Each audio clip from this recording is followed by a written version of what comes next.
سقط وقال فضيلة الأستاذ المرشد الدكتور محمد بديع: إذا كنت أنا من يحكم مصر فيسقط حكم المرشد.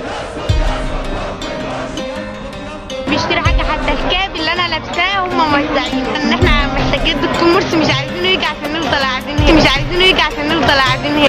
ما بقاش عندي ثقة في حد من اللي أنا شفته في حياتي. زمان أنا خدت درس وغلطتي ما ذاكرتهوش. أنا خدت الضربة بجد من أقرب ناس في حياتي. لو كل واحد من دول، لو كل 10، لو كل واحد من 10 فكر نفسه في مجموعة، فأنت السبب.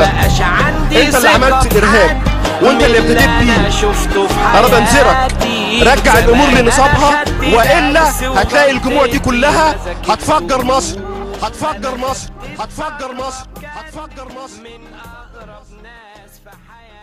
ولن نغادر هذا المكان حتى يعود السيد الرئيس أو نموت شهداء. يا سيدي